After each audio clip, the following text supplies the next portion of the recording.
Thank you so much for joining us. My name is Sarah. I'm the communications manager at Center for Book Arts, and I'm here on site at the center, and you can actually see part of Leslie and Jason's exhibition, Impracticum, Mining Books on Color, behind me here on the wall.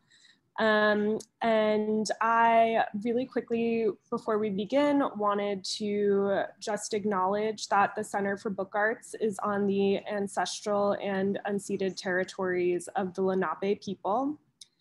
I also wanted to point out that there is live closed captioning available for anyone who wants to turn on that feature if it's not turned on already. In your window, that is available to you if you need it.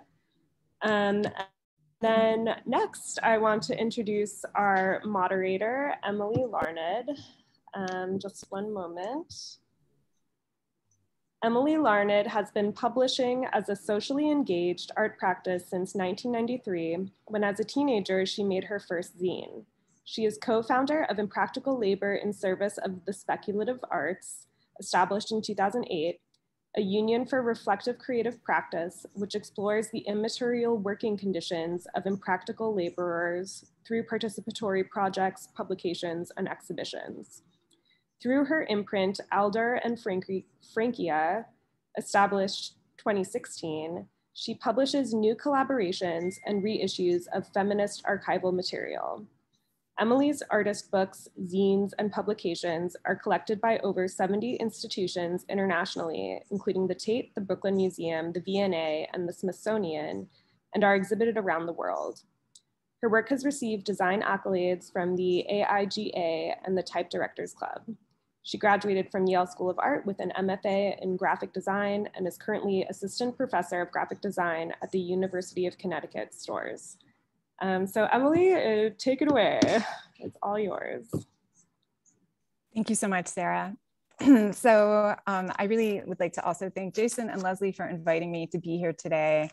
I'm very happy to introduce them. So Jason Urban and Leslie Mutchler have been working collaboratively since 2012. They live and work in Brooklyn, New York. Currently, through their interdisciplinary, research-intensive practice, they explore facts and fictions of pedagogy. With a shared background in traditional and digital printmaking, they employ a kind of pseudo-bibliology through the utilization of books, printing, and publishing. Photographs, video, and sculptural objects serve as facsimiles for research, experience, and exploration.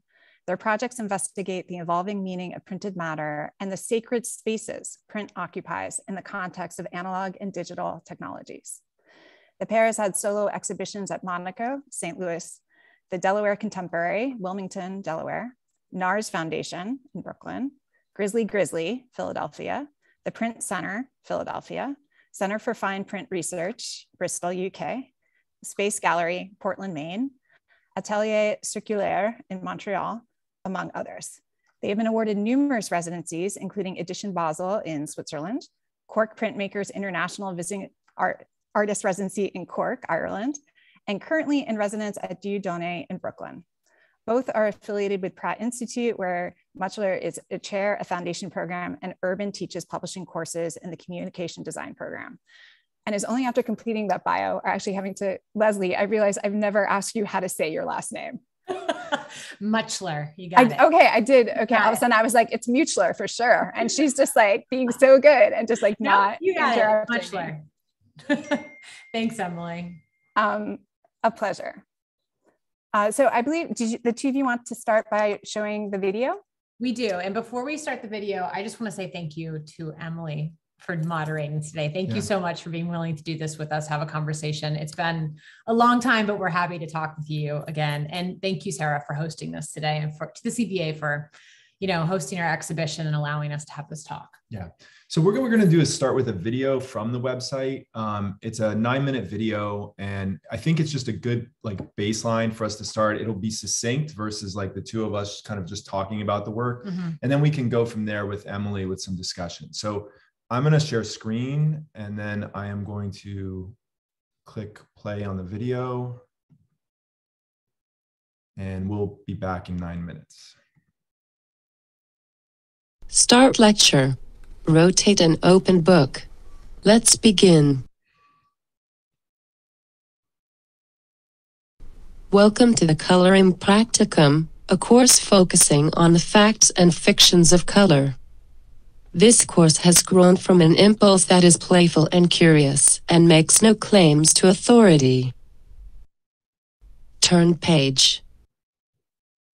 Color is science, the science of light, but color is also magical, mysterious, and metaphorical. Turn page.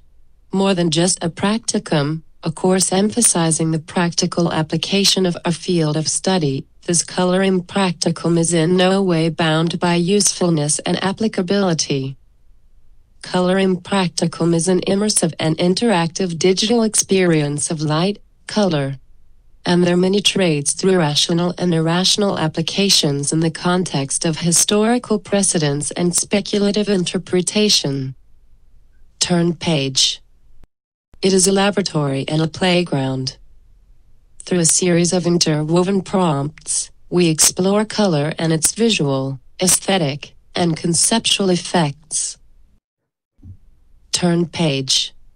Should you choose to proceed in this course, you will explore a digital color space, engage color as a generative tool, gain a deeper understanding of color as relational attribute, expand perceptual awareness of color, transcend the gamut and become one with the spectrum. Turn page.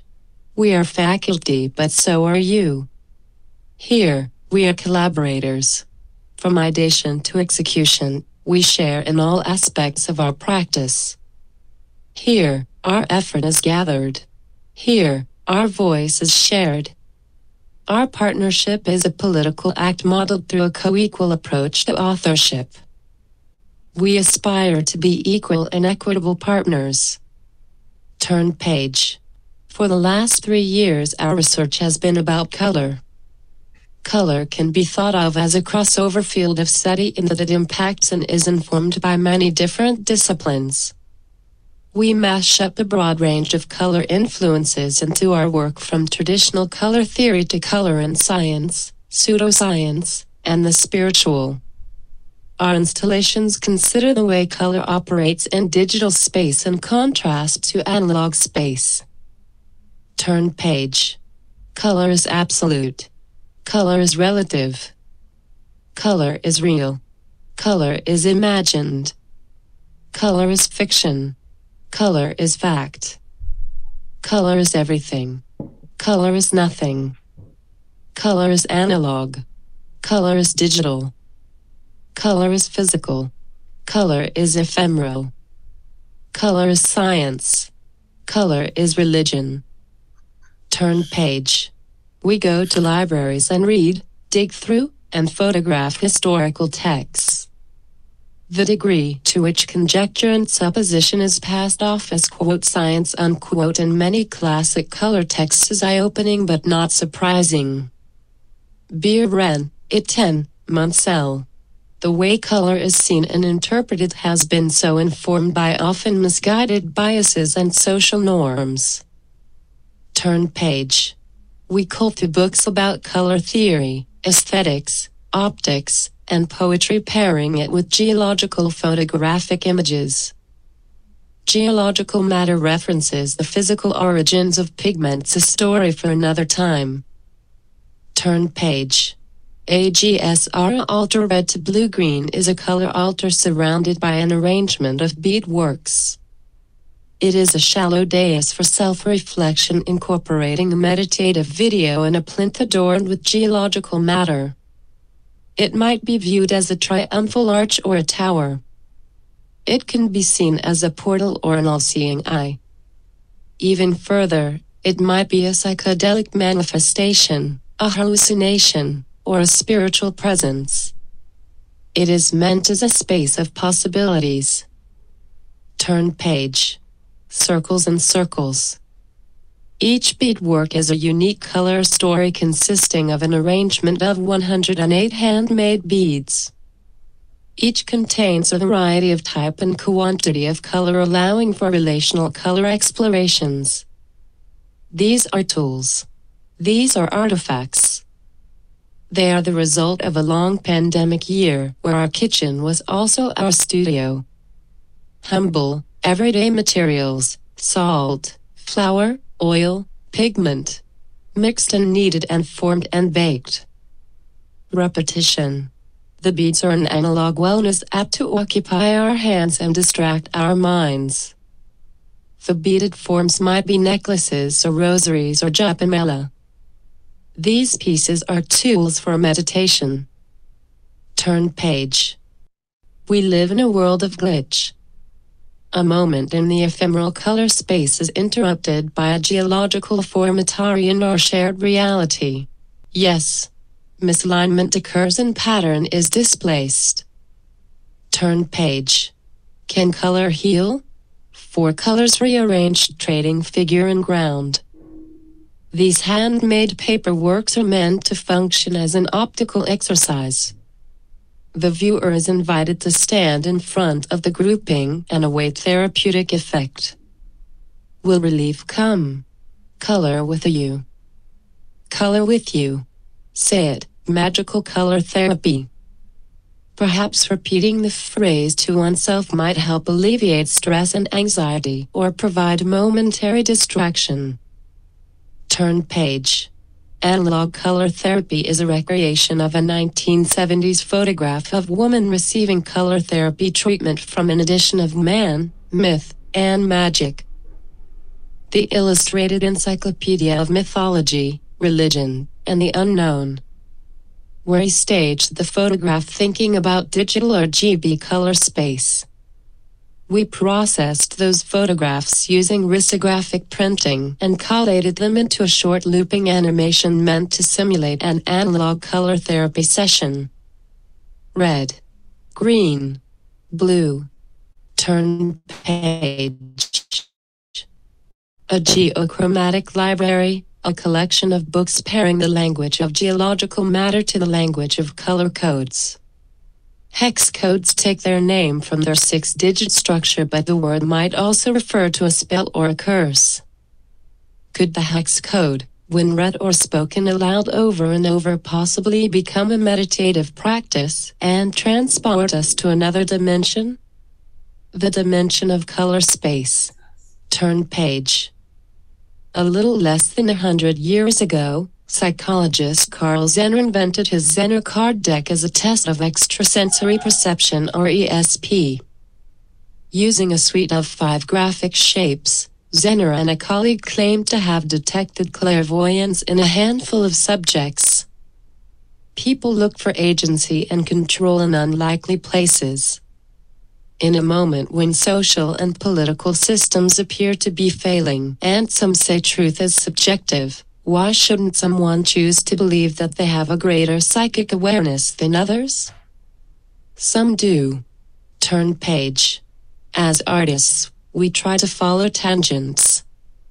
To frame this course, we read foundational texts related to color theory and investigated how color is utilized in more cerebral and intuitive ways as part of homeopathy and spirituality through our work. Some texts lead us to dead ends, but others open up new realms. As artists, we ask questions. Turn page. This is an inquiry without conclusion. Close and rotate book. End lecture.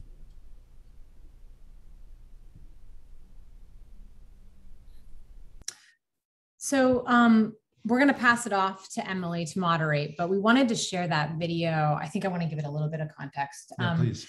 Because it is the beginning lecture for the course, the color course that exists on the web. And I think pretty accurately paints a picture of the work that we've been doing collaboratively for the last 3 years or so, which has been a real deep dive and inquiry into color, again, without conclusion. So we wanted to start there, and now I'm going to pass it off to Emily to start. Yeah, absolutely. I'm actually going to share that with my students next week, because we are actually on a color unit right now. Excellent. So you are both full-time art educators in addition to being artists, and your art practice explores art pedagogy. So I'd love to hear from you about the relationship of your art practice and your art teaching. Do you see them as part of the same activity, as two separate but complementary activities, or something else? So I'll take that one. If you want. Go ahead. Yeah, I mean, I think for me in particular, and I think we probably feel similarly about almost everything that we're going to talk about today, which Let's see. Well, yeah, we do disagree from time to time, but I think, yes. I mean, I've been in the classroom for 17 years in a myriad of different ways, teaching undergrad to graduate students. And I think I have always seen my teaching as linked to the practice that exists in my studio. One feeds the other. There isn't ever really, a moment where I question how I'm moving back and forth between the two spaces, because I see them as being so very interconnected. And I would guess you feel similar. Yeah, I think there's a lot of tie-in between what we're doing in a classroom. The courses I teach have a lot of impact on the kind of work we're doing in the studio at any given time. I think some artists end up in a classroom and it's like maybe a failure because they want to be making artwork 24 hours a day, and that was their preferred profession, but they need to pay the bills. And I don't think that's true for us. I think we both have like a strong interest in education. I think it only makes sense that pedagogy becomes a kind of subject in the work itself. Mm-hmm. So we've spent so much time over the years building syllabi and curriculum that, this course isn't like, the color and practicum isn't like a literal course, mm-hmm. but it's sort of an artwork modeled after a course. Mm-hmm. And I think that's our life. So why wouldn't the subject pop into the work? Right. Yeah. So your practice as teachers then actually does direct your work as artists. It's not just that they're separate or complementary, but it's even that it's like feedback from one of those areas then informs the other area. And it sounds like vice versa. Yeah. So I feel like a natural follow-up to that one is really about how color and practicum is educational about color, but not didactic. So really it models inquiry rather than offer facts about color's inherent properties or characteristics. So I myself remember being in grad school and being told to work on my color, but I was offered no educational support other than being told to buy a box of Color Aid, which for those of you who don't know is like a box of silkscreen swatches. And it's like very beautiful, but very expensive, but it's just like a box of pieces of paper with color on them. And this is, I went to grad school where Joseph Albers once taught. So like the irony of this was not lost on me. So over my past 13 years of teaching at various schools, I've seen courses devoted entirely to color just cut from the curriculum as other courses, and really especially digital skills courses, needed to be added. So I'm curious about how color and practicum is connected to both your own education in color, as well as your experiences in teaching color, mm-hmm. and in reimagining how color can be taught. Because I feel like that's part of what we're seeing here. It's not just how you're thinking about pedagogy in general, it's how you're thinking about pedagogy around color and thinking about other ways that could be done. I definitely, generationally, my freshman year of college, I definitely had to buy a box of Color Aid. And what did you do with it? I don't know what has happened to it now. We cut it up and did these color exercises that, to me at the time seemed really detached from the kind of making I was interested in doing. I think it took years to kind of develop an eye for understanding color and like tiny bits of information. This is, I think in that video, we talk about how color is really it's kind of between disciplines. It's mm-hmm. something that is part of everything and yet kind of nothing. And it sort of, for us, I think when we built the website, one of the reasons why there's such a prominent, on the first page, there's a long bibliography, which actually Albers isn't even on that bibliography, although, that his interaction with color is such a seminal work, but I think it sort of seemed known enough that it didn't need to be included. But I think, I think we basically wanted to give people some tools to maybe start the digging, or sort of maybe see how we were digging, right? Mm-hmm. Where some of this, because every exercise on the website is rooted in some specific part of like a book or multiple books that are there. Right. But I feel like I'm already starting to ramble, but I think my own color education has been just sort of piecemeal over years. And I think there's still a lot more for me to learn, actually. I don't.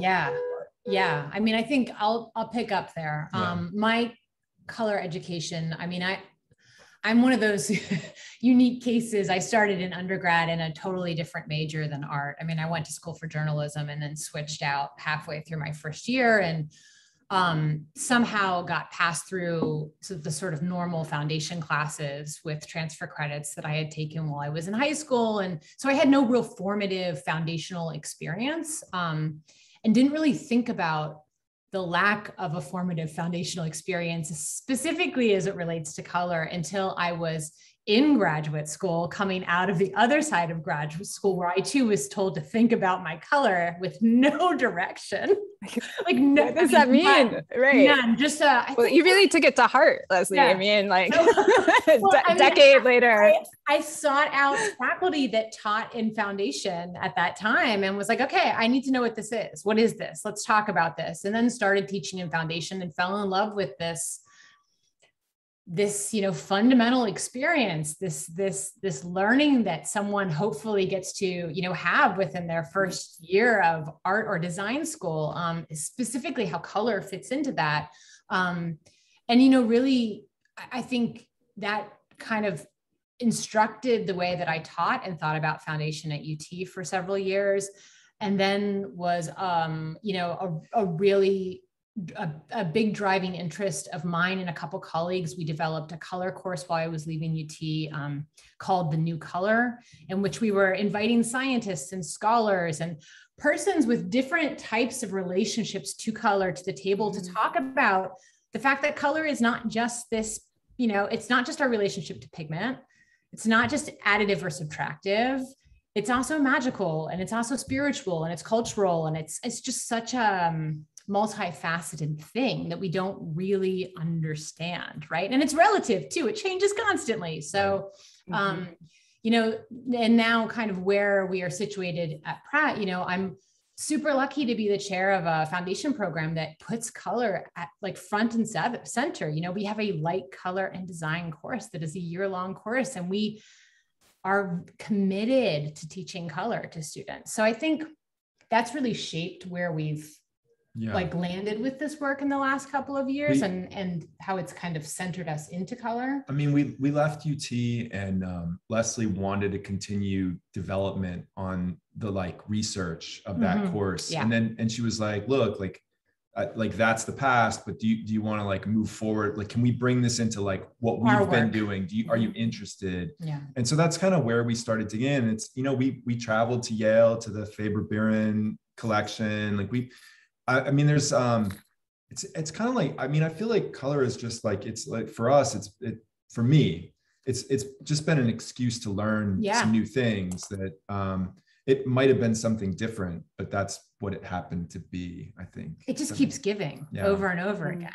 It is something that you open, or you find another book by so-and-so from such and such a time. And it's just, it's so rich. It's such a rich area to be mined. And I don't think we have even started to scratch the surface. Yeah. Well, yeah, what I love about your project is it really seems so generative. And so, actually, I was gonna, hold on one sec, sorry, technical difficulty.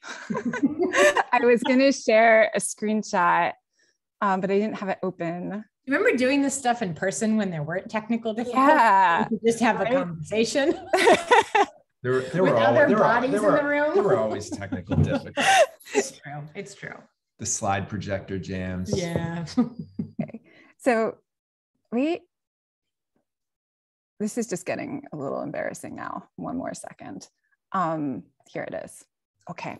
So in terms of hearing you talk about how the project really grew, and just how generative it is, something I really loved was this double page spread. Are you all looking at this? The color bind, okay.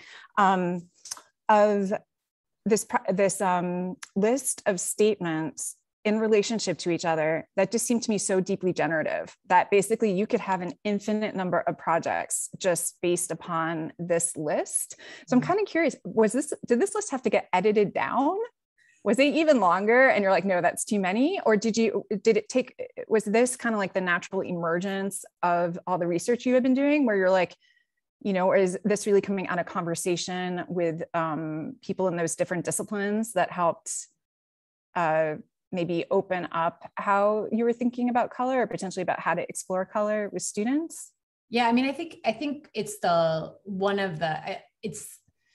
it was the latter in what you were asking. I mean, I don't remember it being necessarily whittled down, but I do think it is the outcome of years of conversations centered around structuring syllabi and projects around color in classes, right? And then the research that follows that, and the way in which it does continue to be completely generative and open. It's kind of a funny spread, actually, because I think it's sort of like, it kind of gives us this pass in a way, like that, like, well, it's like anything. Yeah, and I mean, that feels really like a wishy-washy like place to land. But I keep coming back to this to this position of like the awareness that this is like a subject that doesn't, it's always this like adjacent discipline in so many ways. Like it like relates to other disciplines, but it's so rarely its own focus. And, there's probably, there's a lot of good reason for that. But yeah, I think that page in particular, really, I think we were thinking about how to like describe the expansiveness of the subject and sort of like some of the contradictions in it. And so that's where that spread came from. But I mean, we basically had this notion that like, well, what if instead of giving a lecture, we just made a book and the book was the lecture, and, rather than decide which of us should read rather than one of us being foregrounded as the voice, what if we just like let like a robot voice sort of take over for us? And anyway, I think it's I don't know. Yeah, I feel like it's like a really interesting page to me. I don't know what more to say about than that. Yeah, well, I didn't feel like it was trying to be definitive. It was more like a launching pad where you're like, here, by thinking about color in these different ways, we're able to make these different projects. And in that way, like to me, so in addition to iterating pedagogical tools about color, it seems to me color and practicum, what it's really doing is modeling for students how to be an artist.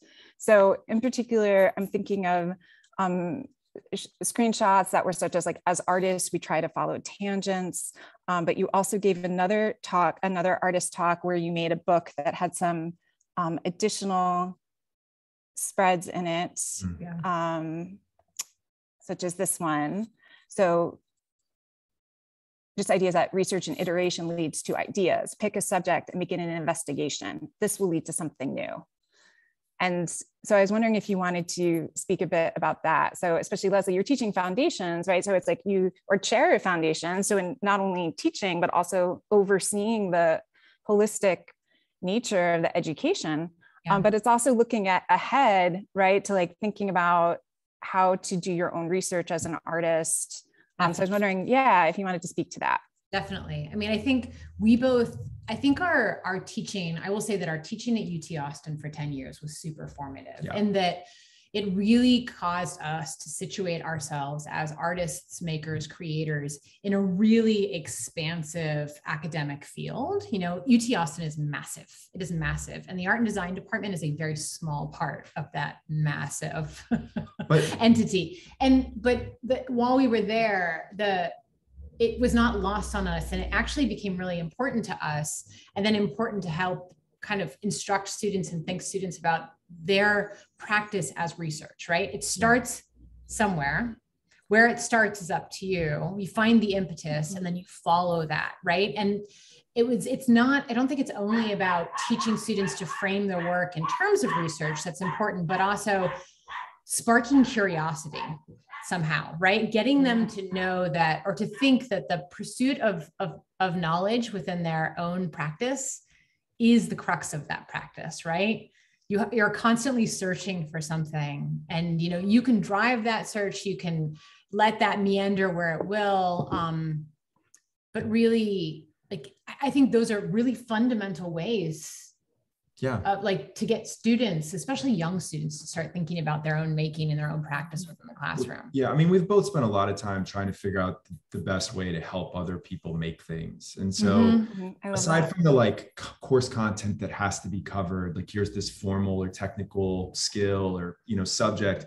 I mean, like in the end, like you can have all the like ability to make things in the world, but if you don't have any ideas, or if you don't know how to figure out what an idea is.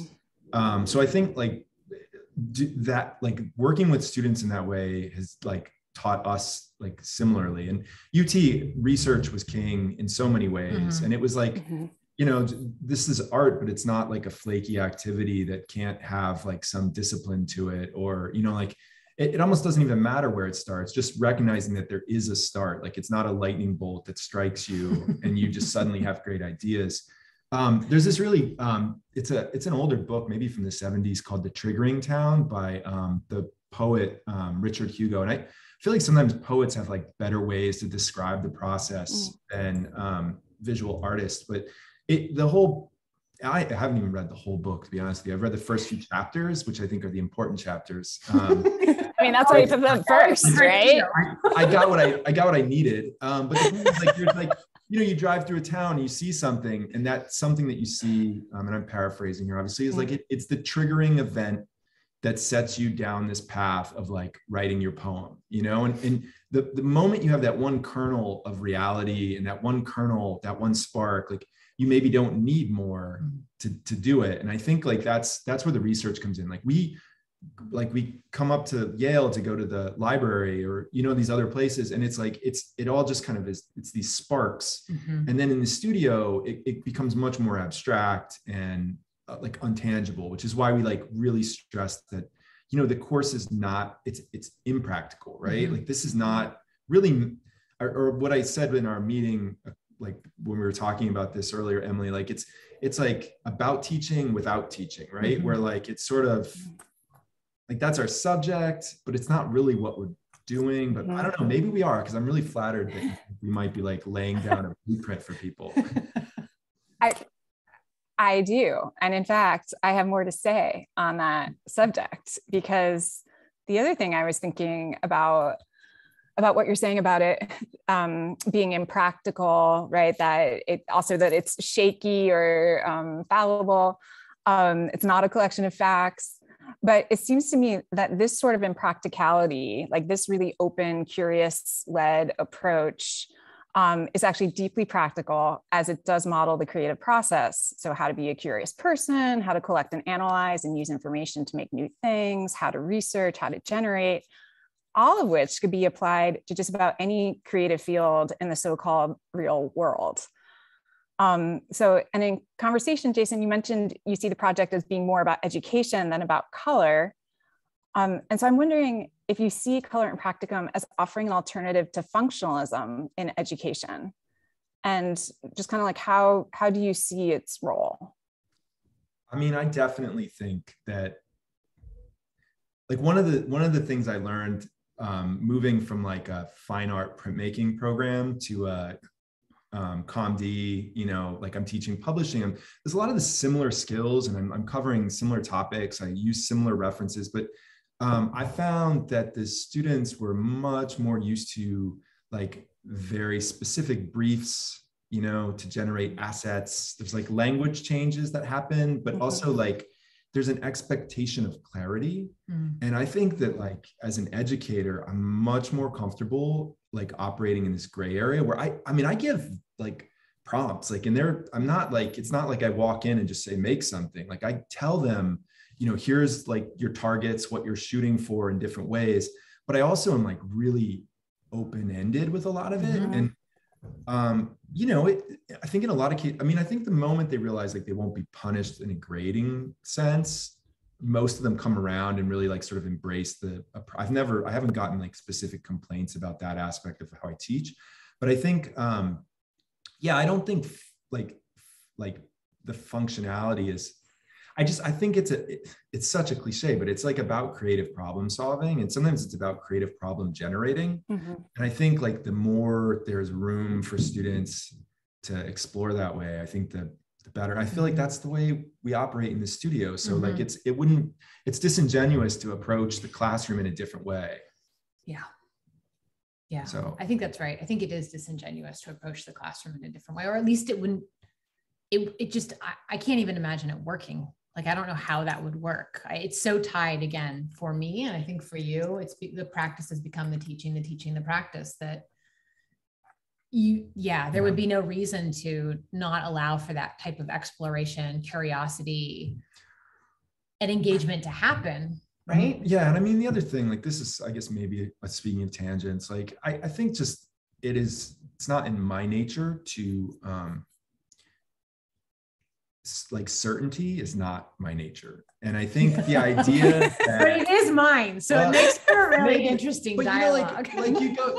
You go back into, but like, there's like kind of a healthy skepticism and I think fortunately now it's more skeptical than cynical. I think there was a time in my life where maybe there was cynicism in it, but I think like we've, again, like going back to the research and the readings and, there's like a lot of books where people like 100 years ago were like stating what they, like something as fact that like, there is no conceivable way that you can say this is a fact. Like it's an interesting notion, or in some cases it's an offensive notion. Yes. Like, I think like, I think that lack of certainty is something to actually be embraced. And maybe if we could all, I guess we've all had to embrace that a lot more in the last year and a half than we'd like to. Mm-hmm. But I think maybe we would have been better prepared if it was something that had been built into education. I think that's right. From the beginning. I think that's right. Yeah.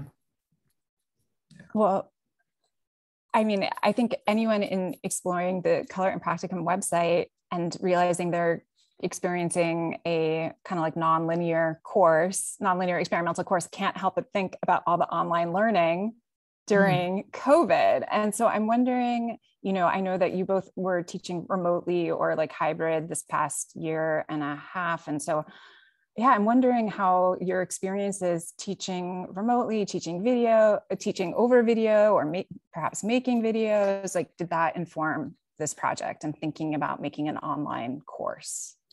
I mean, I think that drove the online course. Yeah. Like I think this course comes from that, the sort of potential, but also the difficulties that, we saw and embraced and worked with and worked through with the online teaching over this past year and a half. I mean, to be fair, it's something we've been talking about for a while. So it's not out of the blue, but like, it really seemed like, well, now is the time, right? Like this is happening.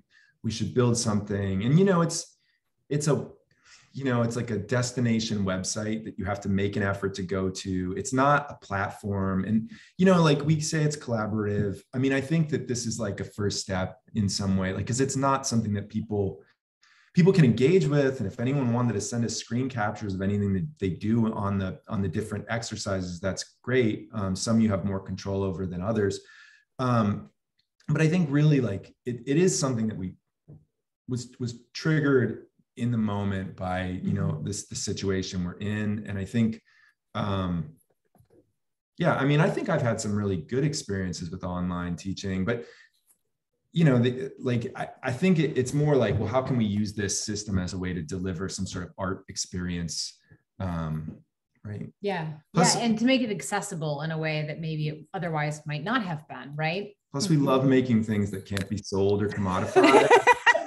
So like any way we can spend a ton of time and energy on something and also pay other people too, right? That's right.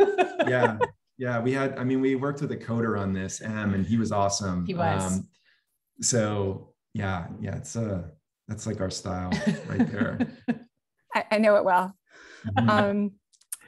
Well, that actually leads me to another little bit of a follow-up question to that about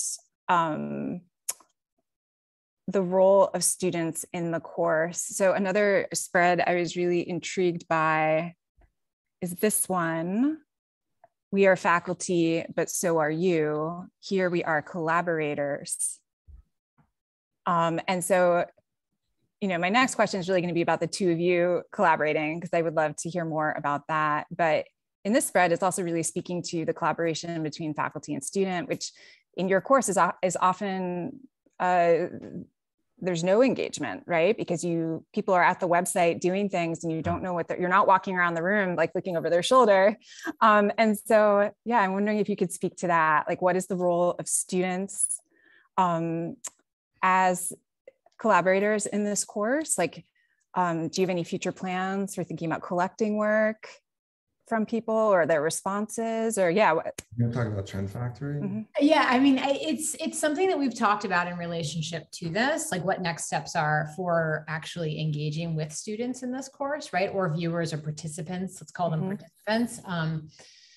Because I think something that the pandemic has also done in our physical classes as well as our online classes, and rightly so. I mean, it's the sort of writing that's happening in academic institutions all over the world, but this acknowledgement that maybe faculty, maybe professor as hierarchical, like high point of the room, distributing the knowledge into the students as vessels is like a really played out idea, and perhaps we're actually just all in a classroom to act as a cooperative or as a collective together to learn from one another and to kind of figure out how to work as a community in that space.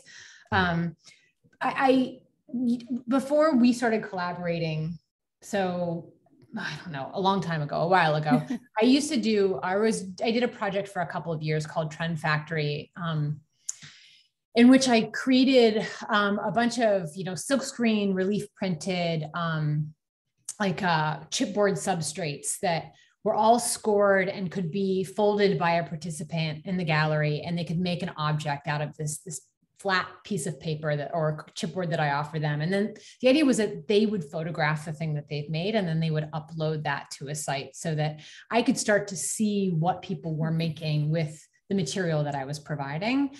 And it led to some really interesting conversations. The piece traveled to a lot of different locations. I got to actually collaborate on the making of the substrates with a group of students at a workshop in Montreal. And like, I've had this interest for a really long time in figuring out ways in which, as a community, we can generate things together. So I think that is something that is underlying this project. It just we haven't figured out exactly how to do that yet. Yeah. I mean, of the two of us, I'm much more controlling when it comes to things. Less embracing uncertainty, but also controlling. Yeah, it's a contradiction. Controlling uncertainty. Yeah, it's my own uncertainty. I don't need other people's. Maybe I don't know. I think. I mean, Leslie's really been interested in like kind of like participatory making for a long time, and I think. I mean, it's a weird thing to make a website now, because I think so many people, like, a website is like a place you buy things, or it's like, it could be a portfolio site, but like the interactive like website is kind of a thing of the past in a lot of ways. Like, you don't see it in the same way that you might have, even 10 years ago. And so the nice thing is that like anyone who chooses to engage with it, like they're doing it on their own like time, in their own way. And like, as opposed to a classroom where you might feel as a faculty, like you're keeping an eye on them and like sort of, you know what I mean? Like, it's not like that. It's like you're opting in and you're choosing to spend your time there, which is really nice. I don't know. I'm very interested in other ways to explore this. I'm not sure exactly how we do that yet, but I think just even like in the constructing this particular website, like I feel like I learned so much in the process of like putting it together and laying it out and like, generating all the components that are involved. And I feel like we could do this better if we go back to it and do it in a new way. And maybe we could engage in a more direct way with people. But in the end, I kind of think like you might really like literally need to do like a workshop with a set time. Cause I think that so much of it is about like, there's individual research, but I think so much of like the teaching, learning. It's about what happens in that moment together. It's like about the interaction of all these people. Yes. Yeah, it's shared. Yeah. So, I don't know. Yeah. And that's hard to replicate when you have people doing things from their remote location. right? Like we're right, seeing early. Yeah, I am recognizing, again, teaching in person this year, just how precious that is, that all the students are there together, working on the same thing and then reacting to each other's work. And so much of it is really about the collaboration between students, like not even student faculty, right? It's like, that's how they're really learning, is by seeing how somebody else approaches the same thing.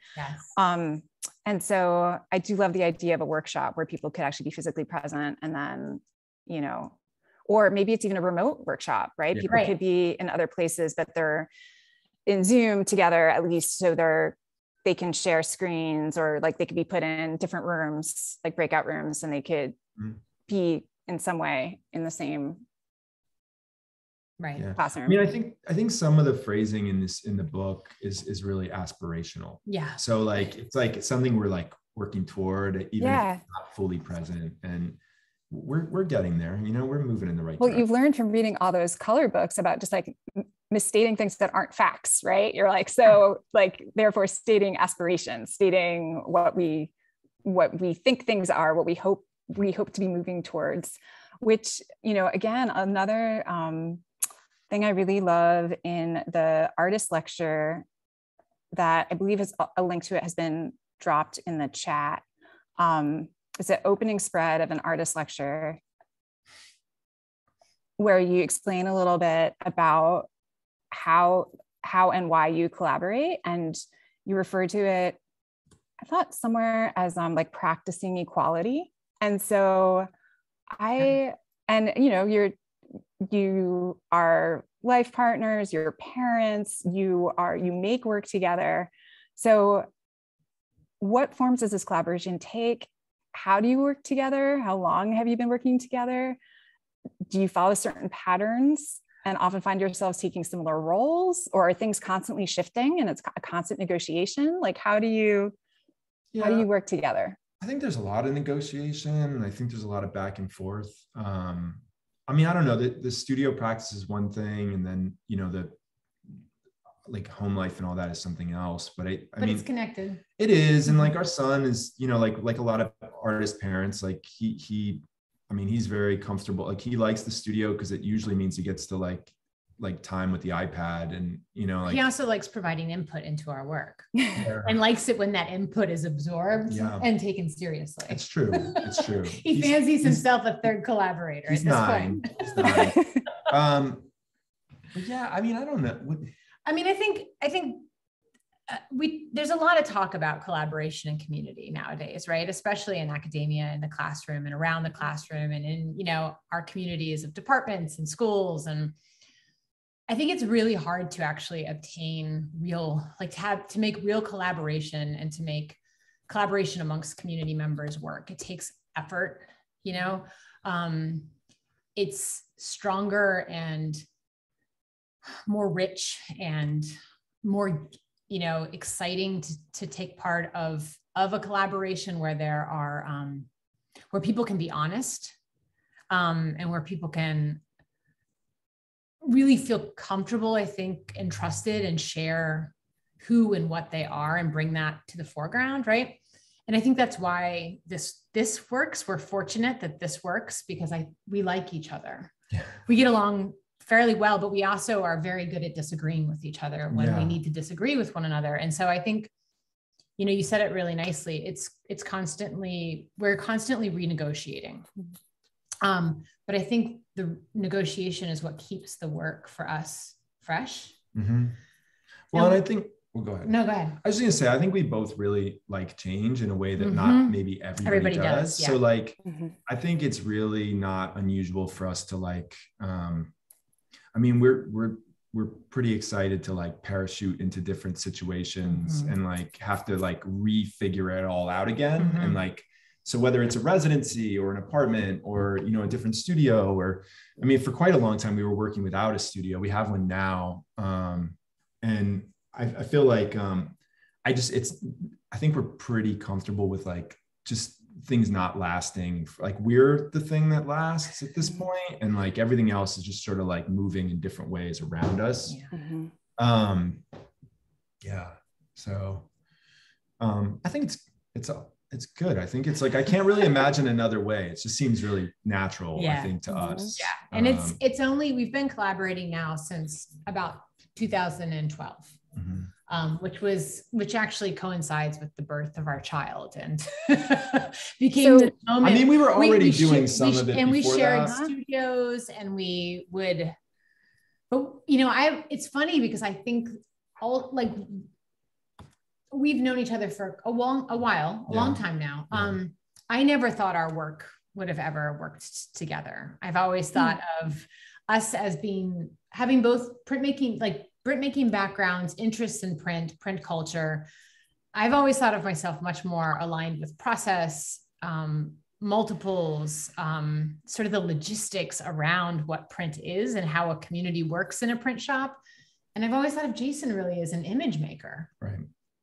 I think that's true. But that's we put those things together. We figured out a way to put those things together. Yeah. So your relationship predates your artistic collaboration. Yeah. And so was some of it born out of necessity with the birth of your son, where you're like, wow, actually our time to make things is actually so much less or like, how can we combine our relationship and making? I think that's definitely a big part of it. But I will say, like, again, like, I don't feel like it was out of the blue that we started work. We had done some things together, and we were always like, we shared studios and like gave each other a lot of feedback. But I think like, I don't know, like from my point of view, we had hit a point where like, I think I just wanted to do more ambitious things. And like the more ambitious things were going to be a burden on like us as a family in a way that like, if we're all on board with it, you know, like if it's our project, well, then it makes sense that we would do it together. I mean, I would love to take like a vacation that has nothing to do with art at some point, but it's not the way we roll generally. Like, well, I mean, I guess, yeah, anyway, but, anyway, everybody went to the color collection at Yale. Like that was the big trip. Like, ooh, New Haven. It was, but it was fun. You know, yeah. Max was there, our son was there. We need to go to the pigment collection at Harvard next. That's what I want. Yeah. We have lots of things on the list, but I love that. I love that those are the activities you guys are doing on vacation. It's really awesome. I just wanted to make sure before it gets much later that we do have some time to shout out a few questions that people dropped in the chat. Is it okay if I ask those? Or Emily, was there another question that you had that you wanted to ask before I get to those? Sarah, absolutely. You can open it to questions. I do have one more question, but it's okay if it doesn't get answered. Okay. Please go ahead. Let's ask these questions from the attendees. And also if anyone else attending has a question that they want to drop in the chat now, either you can send it directly to me, or you can just put it in the chat where everyone can see it. Now would be the time. And so also, maybe Emily, would you mind unsharing? Of course. Screen? Thank you. So the first question that came in through the chat was from someone who said that they would be interested in recommendations on teaching color to undergraduates, both art majors and general education students, when we only have 7 weeks. 7 weeks, that's tight. Yeah. But you can do it. And my first recommendation is we're going to drop our email in the chat, and you're going to email, and we can send you some stuff to look at and to think about. I love sharing. That's one of my favorite things to do with educational resources, is to share as many prompts and, ways of working and materials and that kind of stuff as possible. So I'd be happy to share any of that and all of that with you. Yeah. But, I think one of the most important things, at least for me, in terms of teaching color, which I am again this semester in like color and design, is really thinking about color from a perspective of relativity and openness. I think oftentimes we get kind of hung up on outcomes and objectives, and this needs to be this, and this needs to be this, and this falls into this bucket. And I understand that for the sake of clarity, we sometimes need to talk about color that way. I mean, terminology and vocabulary is helpful and is important. But really, one of the things I've been focusing on with students this past semester in particular is to think about how color is a relative experience to each and every one of us. We bring our own perspective. We quite literally have our own biology. We see things differently from one another. And so I think that's kind of a fundamental philosophical way to think about color. And, you know, from that, you can teach it in a myriad of ways, but it's also like a fundamental kind of philosophical way to think about teaching the creative process in general, right? Teaching in general. It's just that we are all bringing our own perspective to this. And so we need to take time to acknowledge those different perspectives, those different ways of seeing, those different ways in which color appears relative. Yeah. And I mean, 7 weeks, it's not a lot of time, but like, I guess maybe like I don't have like a specific suggestion other than that. Like, I think that the position that you'd be in with 7 weeks is like, how do you pique their interest enough that it becomes like a lifelong pursuit? Exactly. Or, you know, like, and I don't mean like they dedicate their life to color, but it's something that becomes a vocabulary that they can use as they move through life and maybe, you know, observe a beautiful sunset and maybe, or, you know, whatever it is, the next time they go to a museum, maybe they have a more in tune with like what a particular artist does with some color. Or, I mean, I don't know. I think, you know, just the streets are like a wonderful place to see color. So I don't think you have to go to a museum to do it. But right. Yeah, I think, I don't know, 7 weeks for anything. I mean, no one's going to cover. I think that it's a challenge because I feel like teachers often feel this pressure, like they have to cover so much. And I think like one meaningful experience in 7 weeks would be great. That's it. One meaningful experience, something that grabs them. Yeah. Thank you guys. That is really great feedback. And so there's two other questions. One, because one just came in to the chat, but the one in chronological order. So the one that came in before was asking about the digital challenges and difficulties in building the course. So I think they're referring to the color-impracticum.space site. And then specifically they're asking, for example, the video that you showed us, if anyone else would like to recreate something similar for educational purposes, do you have any recommendations and suggestions? And they also said, thank you so much. This is beyond inspiring and much needed. Oh, that's kind. Yeah, so the video stuff, like, I mean, I will say, like, we've slowly over the years accumulated like a decent amount of equipment. And it's not like these are the first videos we've shot. We've been doing that kind of tabletop work. What interestingly, I don't think we've ever done much of it. Well, we did actually at UT, we did a whole series of tutorials for students. But we've also done, you know, in our own work, that kind of stuff. And so like, I mean, in terms of tips, I mean, I don't know. I feel like a tripod.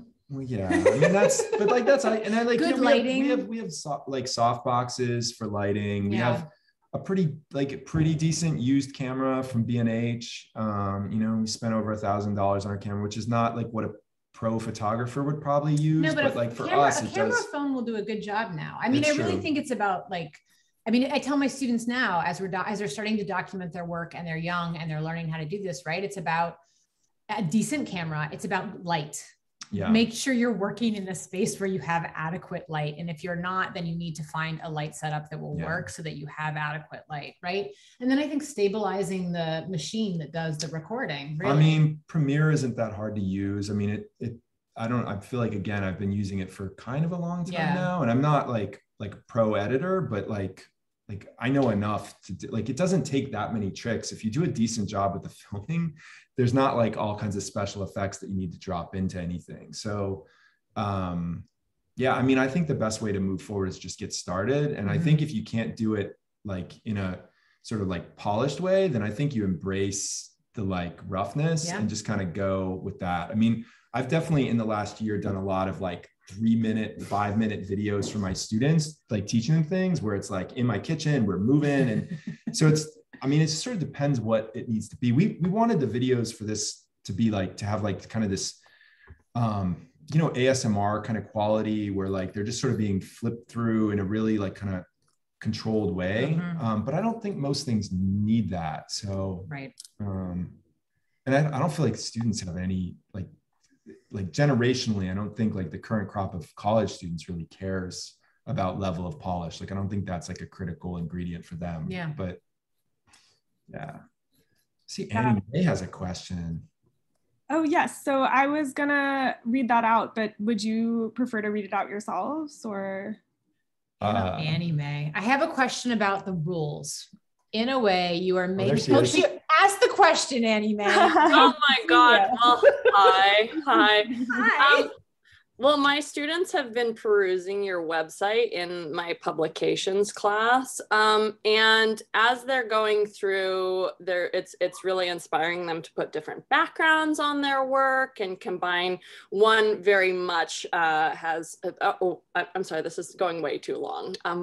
But I was thinking a little bit about that agency, and as I'm watching them play with your website, thinking that you have almost already predicted all of the outcomes for their learnings or what they could make. Are those rules and constraints like part of that, that encompassing blip as it being an art object? Like for me, that makes it the art object. And then I was thinking on the opposite strain as like how far you could go with letting the code be like open source editable as like a separate thing. And I'm wondering, like, is it done, or is this mostly a very open question about your rules and agency for the users? I'm sorry to hop in there. I know them, so I'm being a little too casual. I love it. Please, yeah. Anyone else who wants to ask a question like that, you can. It's good to see you, Annie Mae. It is. And I want to apologize because I'm pretty sure I told Annie Mae to work on her color in graduate school too. And they didn't give her any ways to do that. Circle of life. It's just a thing faculty say. Yeah, I mean, it's like a really good point that you're bringing up though, is that like there is like I've said, like we would love to see screen captures of things people do with the website. But that said, like a lot of the exercises or prompts or whatever you would call them, like don't have enough variation that there would be a point in sending them to us, right? So there's like a few in terms of the grid. Like these are obviously not apples, like that particular exercise, like someone could do something that might kind of surprise us or be interesting. There's a color quarry is another one where you can actually do kind of a lot with that one if you have the patience to kind of work with it. Yeah. But like otherwise, like a lot of them are really, I don't want to call them static, but like we're in control almost completely. Like we give you these little tiny variables, and I don't know where you draw the line exactly. It's something that we were thinking about as we worked on the site and put it together. Some of it, I mean, I did some initial coding early on, and I like kind of quickly realized like it was beyond me. Like maybe if I could do it, it would just take me years. And that's why we brought M on board with us. And there's a link to him at the bottom of the site. But he was really great in terms of knowing how to do certain things. And I think, I don't know. I mean, it would be something, if we were to reiterate and do something new with it, I think we would be open to something that allowed more flexibility. But I think also that's like maybe a limitation of the screen in some way. It's like, you're always like even Photoshop, like you're playing by their rules, right? Even though you can make whatever you want from it. And a website's even more limited. So yeah, I don't know. It's something I thought about. I don't know if you thought about it, but. And I think just back to the question about rules, and I know you've heard me say this before, but I'm going to say it again. I think rules in making are important, right? Like we set them up for our students. We set up systems, we set up processes, we set up ways of working, prompts. We start with rules, but then we really push students to think outside and around and between and over those rules, right? Like that's part of what we do as educators. And I think it's one of the things that we get excited about as teachers. You know, you're a teacher too, you know this. And you bring up a really interesting idea that I don't know if we actually had thought about, about open source code and allowing people to like kind of hack into things and rework it. And I'm interested in that. But I also like really, my controlling part kind of takes over and I get really worried about those sorts of things. But I'm definitely, it's a really interesting idea. It's a thing to consider. Yeah. Although that's But you would keep the original, but then you'd have like a parallel. Yeah. Yeah. That's an interesting way to think about it. It is. It really is. And it allows a certain level of interactivity that I think Emily was talking about earlier on in the conversation, right? Yeah. Like allowing this kind of hack to happen. And we are interested in glitch. We talk about glitch all of the time. And it's a version of that. It's an outside force that causes that interaction. Anyhow, thanks, Amy. And then relates it to like street art and put it, okay. Thank you. It's good to see you. Thank you so much. I think that might be it for the attendee questions. And since we're 10 minutes past the hour, I think I am gonna wrap things up. But I will follow up with an email. So if there's any more information that, you know, Emily or Jason or Leslie, you guys want to share, I can send it to everyone who attended and registered for this event. And I also just wanted to speak a little bit about Center for Book Arts more generally for anyone attending who's not super familiar. We are a nonprofit organization dedicated to the book arts. We have a collection. We also do exhibitions and artist residencies, classes and events. And right now we are open in person Monday through Thursday from 11 a.m. to 6 p.m., as well as Friday and Saturday from 11 a.m. to 5 p.m. And admission is free with a suggested donation. And you can come and see the wonderful Impracticum Mining Books on Color exhibition in person. But of course, you should also definitely go to the colorimpracticum.space website to experience it virtually. There are two other exhibitions on view currently at CBA. One of them is by our 2021 faculty fellow, Colette Fu. And Colette is going to be giving a virtual tour of her exhibition on Zoom tomorrow evening at 6:30 p.m. Eastern. So if anyone's interested, that exhibition is really beautiful. It explores ethnic minorities in China through sculptural pop-up books and photographs.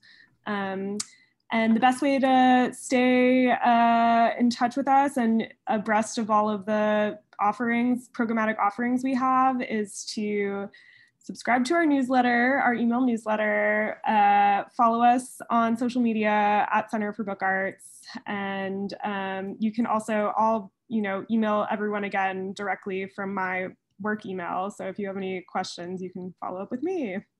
And thank you so much, guys. This was really wonderful and so interesting to hear what you guys had to say about your exhibition.